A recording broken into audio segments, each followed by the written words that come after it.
SALT, or the Strategic Arms Limitation Treaty, was a series of discussions between the U.S. and the USSR about the concern of anti-ballistic missile defense systems. An ABM system uses its own missiles to intercept incoming missiles that are intended to cause harm. The USSR was the first to start on an ABM system in 1967, using it to defend Moscow from potential attacks. This was of great concern to the U.S. because it could allow the USSR to strike first and then be able to defend against any retaliations. Robert Mcnamara, a U.S. Secretary of Defense, claimed that if each side continued to react to each other's escalations, there would be no peaceful end to the Cold War. Thus, SALT was signed by Nixon and Brezhnev to limit production of ABM defense systems on both sides.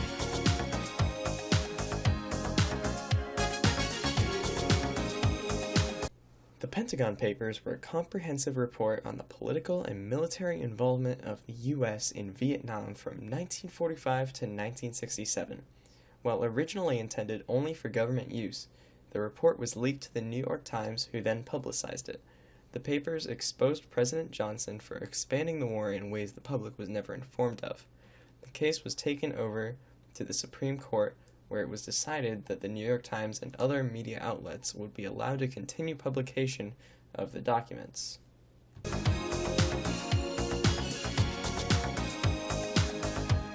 The Watergate Scandal was a political scandal involving President Nixon in the 1970s. 5 men broke into the DNC with the goal of wiretapping it.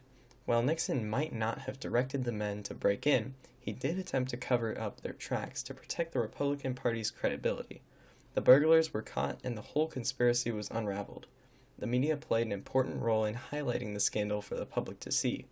After the scandal ruined Nixon politically, and in the face of certain impeachment, he decided to resign.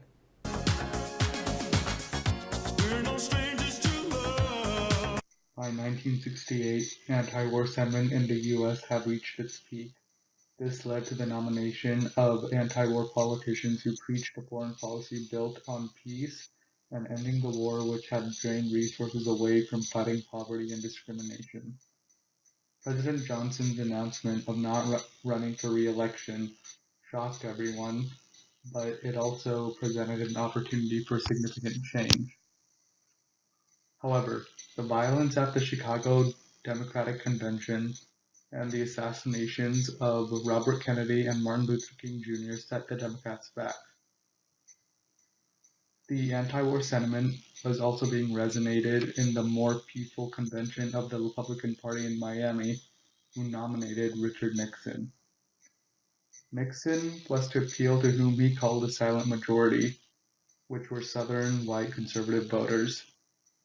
Nixon won more popular votes and 301 electoral votes, making him president and signaling significant changes in America's political landscape for years to come. One of Nixon's campaign promises was to end the Vietnam War, but not without implementing military alternatives. After re-engaging peace talks with North Vietnam, he realized that the North wouldn't compromise because they still hoped to win the war.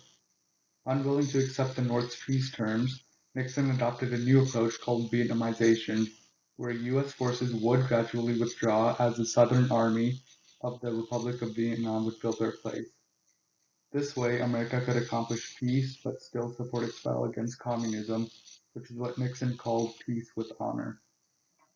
His attempts at Vietnamization failed, though, as peace progressed at a snail's pace, and he had only escalated the war by secretly bombing the Ho Chi Minh Trail in Cambodia.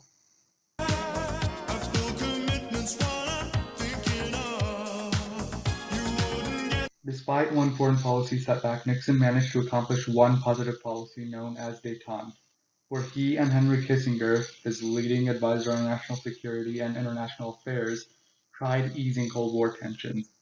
This approach was driven by the idea of pursuing national interests instead of maintaining abstract ideologies. One way to do this is by welcoming diplomatic relations with China. Despite being a communist country and ally with the Soviet Union, China had the potential of becoming an excellent trading partner. while America's democratic allies and ideological friends, Japan and West Germany, were quickly becoming economic rivals. After Nixon officially recognized the People's Republic of China, the Chinese invited an American table tennis team to play against them in a tournament in their country. This phenomenon is known as ping-pong diplomacy. What followed was a series of talks, negotiations, and tourism which strengthened relations with China and prompted the Soviet Union to reach out as well. In his agreements with the Soviet Union, Nixon signed SALT I, which brought us one step closer to the end of the Cold War.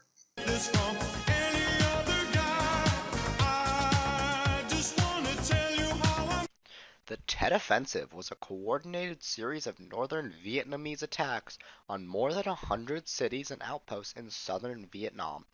The offensive was an attempt to foment rebellion amongst the southern Vietnamese population and encouraged the United States to scale back its involvement in the Vietnam War. Though the United States and southern Vietnamese forces managed to hold off the attacks, news coverage of the massive offensive shocked the American public and eroded support for the war effort. Despite heavy casualties, northern Vietnam achieved a strategic victory with the Tet Offensive, as the attacks marked a turning point in the Vietnam War and the beginning of a slow, painful American withdrawal from the region.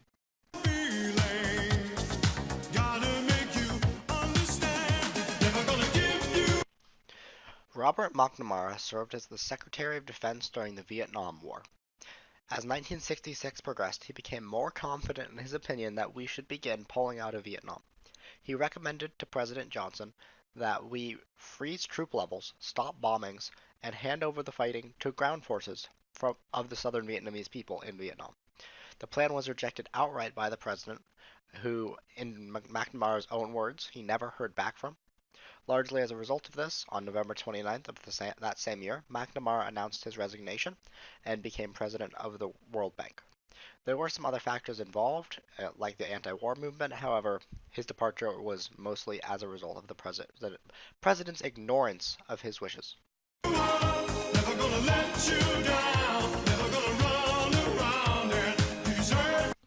Walter Cronkite was a household name and influential figure in American society. Voted the most trustworthy man in America, Walter Cronkite was a CBS anchorman for over 19 years. He was involved in a variety of global affairs, one of which was the Vietnam War. In mid-February of 1968, on the urging of his executive producer, Ernest Leister, they journeyed to Vietnam to cover the aftermath of the Tet Offensive.